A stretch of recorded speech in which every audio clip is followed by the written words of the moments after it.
こんにちは、斉藤直樹です。今日も気まぐれ添削やっていきたいと思います。今日の作品はこちら。すごくね、可愛いイラストですよね。みゆさんの作品でタイトルは新人ちゃんの初ミス。コメント、いつもは上半身あたりばかりを描いているので挑戦も兼ねてほぼ全身描いてみました。どの絵でも初心者感が抜けず、どうやったら初心者感がなくなりますかとのことです。はい、まずですね、モチーフを一個一個丁寧に描こうとする意気込みが素晴らしいなと思いました。はい、キャラクターのね、この文様とかもすごく丁寧ですし、キャラだけじゃなくね、背景もきちっと描こうとする気持ちに溢れていますよね。このね、テーブルの木目なんかもちゃんと描いています。やっぱり絵ってですね、描こうっていう気持ちがまず最初にないといい絵ってなかなか描けませんので、みゆさんのやる気に満ちた姿勢、本当にね、素晴らしいと思いました。でですね、とはいえご本人が気にされている部分ですね、どの絵も初心者感が抜けないっていう問題、これについてなんですが、みゆさんの絵が初心者っぽく見えてしまうのには明確な原因が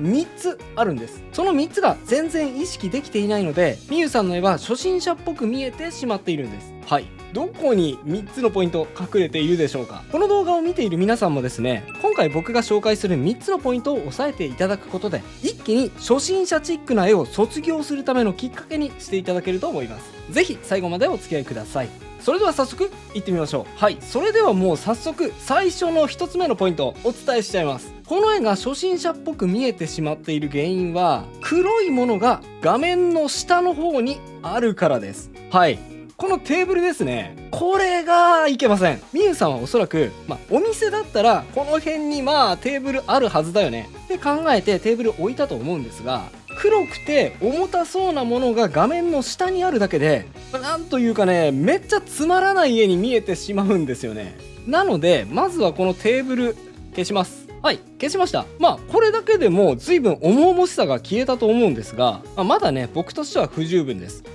できればですね、この黒い枠ですね、この枠もなんか画面を重くしている感じがあるので、思い切ってこうしちゃいましょう。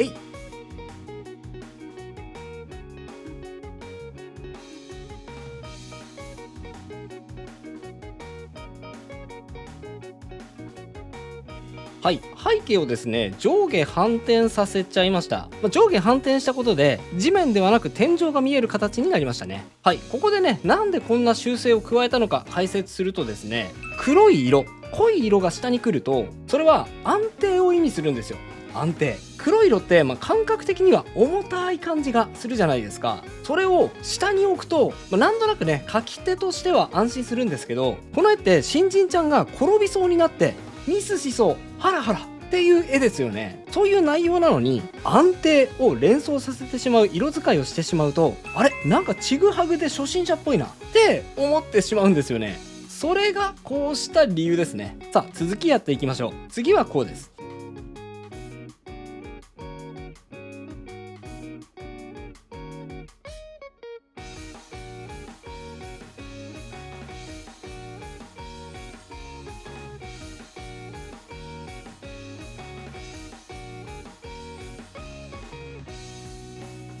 はい、天井が見えてますので、少し見上げ感を出すために奥の窓にパースをかけて、上に行くに従ってすぼんでいくような変形をかけました。さて、色もちょっと調整しますね。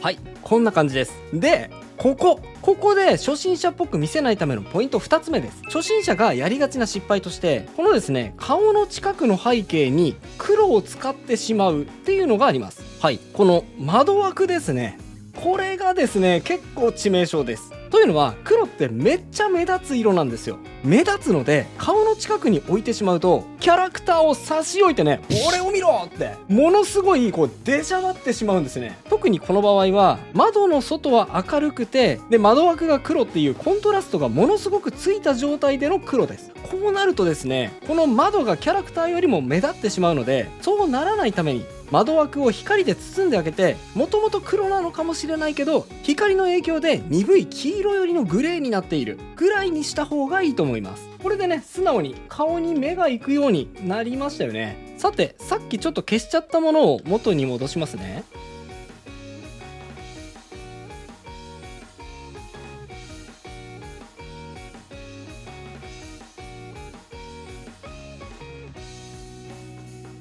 はい、もともとあったこの張り紙と、あとはね、ここまで大きくないんですがテーブルを角に置きました。シチュエーション的には必ず必要ではありませんが、あえて言うとね、このパースを強調するためには結構役立つアイテムだと思いますので、入れてもいいと思います。ちょっと雑に変形を繰り返しましたので、少し整えますね。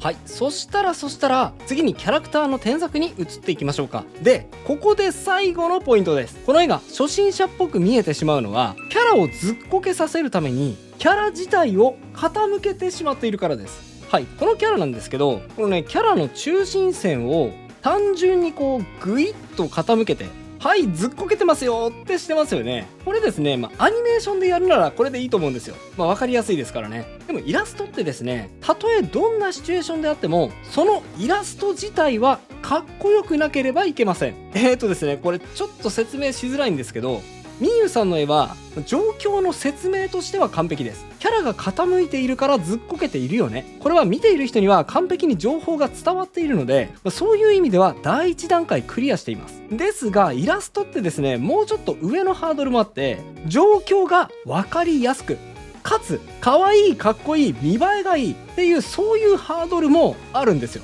で、このハードルを超えられると初心者っぽさが一気に抜けます。いや、そんなこと言われてもどうすればいいのよって思うかもしれませんが、はい、大丈夫。その一例をお見せしていきますね。まずはこうです。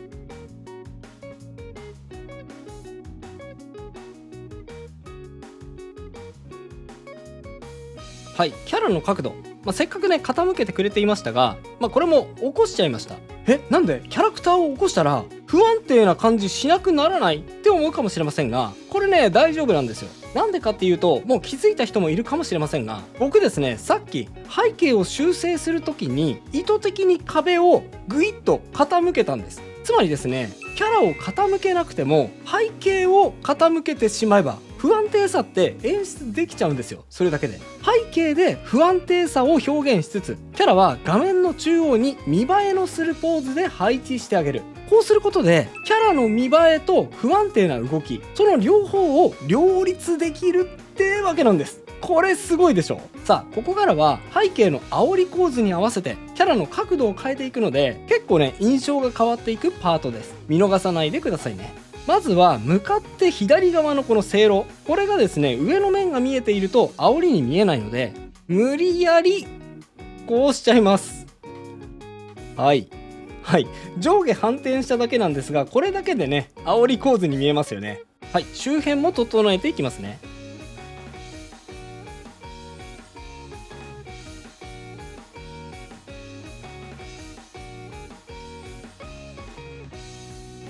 はい、こんな感じで、そのせいろを支えている手、今離れていますが運んでいる感を出すためにせいろをくっつけます。やってみます。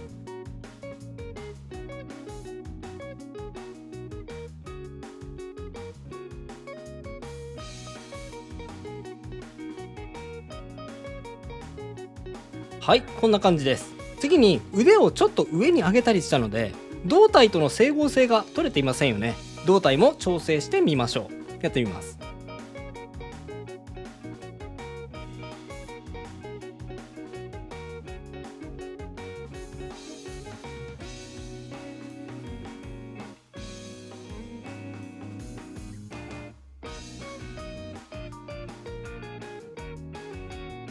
はい、こんな感じです。ポイントとしてはこの前掛けエプロンのこの角度ですね。変更前は下にこう描いたような楕円でしたが、変更後は逆の楕円にしました。こうすることで簡単に煽りっぽい感じになっちゃいます。あとですね、皆さん気になっていると思うので、早いうちにここも調整してみましょうか。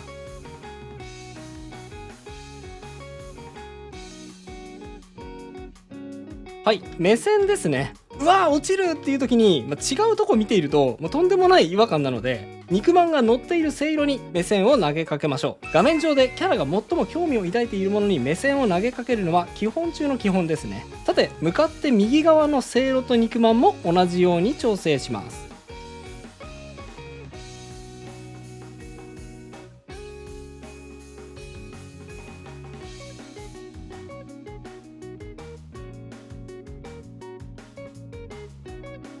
はい、こんな感じです。さっきと同じように腕も違和感なくつなげていきましょう。やってみます。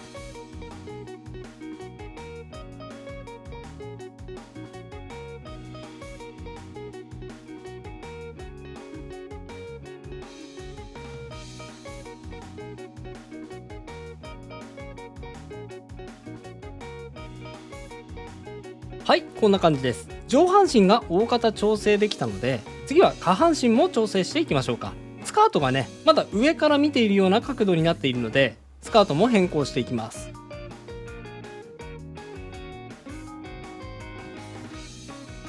角度調整ちょっとめんどくさいと思っちゃうかもしれませんが、このね、もともと書かれているフリルをこうやって暗くして、で上にね、こうやって明るいフリルを書いてあげれば、ほらこんな感じでスカートの角度も簡単に変えられるでしょ。はい、ちょっとねこれだと雑すぎるので、もう少し丁寧にやってみますね。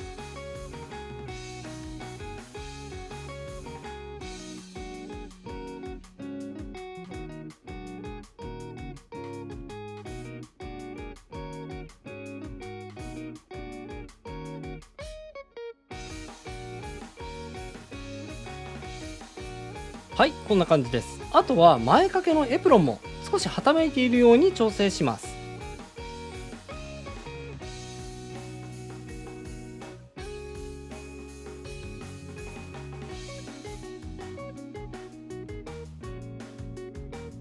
はい、こんな感じです。スカートの角度を調整したので、この角度に合わせて足も付け加えていきましょうか。やってみます。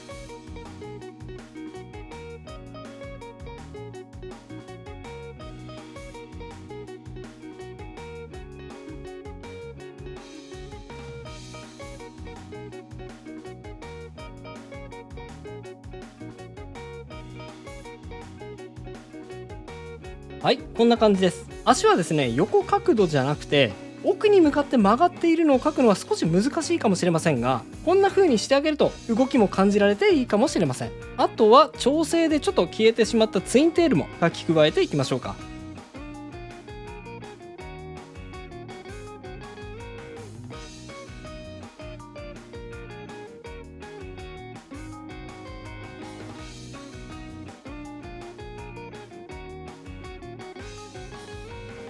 はい、ツインテールを描くことで動きも強調できて良いですね。で最後、すっごい細かいことなんですが、この目と口がちょっとだけ大きすぎるかなっていうのが気になりました。これはね、好みの問題もあるかもしれないので、取り入れるかどうかはお任せします。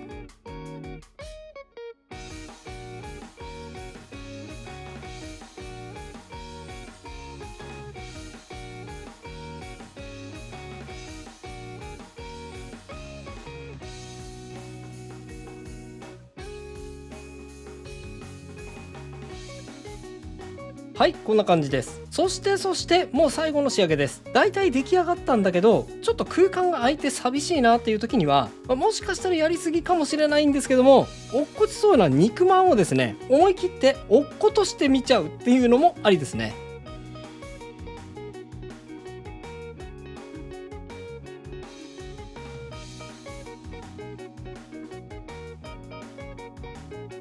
はい、状況としてはやりすぎ感が出ちゃうかもしれませんが、絵としてはわちゃわちゃと楽しい感じが出るので、時として過剰に演出してあげるのも手ですね。今回の添削は以上となります。並べて比較してみましょう。はい、右がビフォー、左がアフターです。こんな風に変化しました。いかがでしょうか。今回はね、ちょっとポージングも変えているので、かなり変わった感じがすると思います。はい、今回の添削は初心者っぽい絵を初心者っぽくない絵にするにはどうすればいいのか、という点について解説を加えてきました。はい、ポイント1、画面下に重くて黒いものを描かない。なぜなら画面が重たくなってしまって動きが感じられなくなるからです。そしてポイントの2、キャラクターの顔周りには黒い色を使わない。理由は黒は強めな色なので顔よりも目立ってしまうからですね。そしてポイントの3、キャラの動きを表すためだけにキャラ自体を傾けない。はい、これはですね、時と場合にはよります。キャラを傾けたポーズそのものが描きたいっていう時にはむしろそうした方がいいんですが、キャラの見た目を犠牲にして状況説明のためだけにキャラクターを傾けてしまうと、なんかね、ちょっと初心者っぽい説明的な絵になりがちです。まあね、分かりにくいよりは100倍いいので絶対にダメとは言えないんですが、今回の添削は初心者っぽさを脱するというのがキーワードでしたので、難しい部分ではあるんですけどね、分かりやすさと見栄えの両立というちょっと高度な部分も合わせてお伝えしました。それと今回はとても可愛いキャラが描けていましたが、キャラデザ自体がしっくりこないっていう人も多いと思います。そんな時にはこちらの動画、気まぐれ添削156をご覧ください。キャラクターデザインがバッチリ決まるとっておきのポイント知っていただけると思います。それでは最後にあのコーナー、気まぐれあっち向いてほいのコーナーです。僕にあっち向いてほいを仕掛けてみてくださいね。いきますよ、準備はいいですか？気まぐれ気まぐれあっち向いてほい。それではまた次回の動画でお会いしましょう。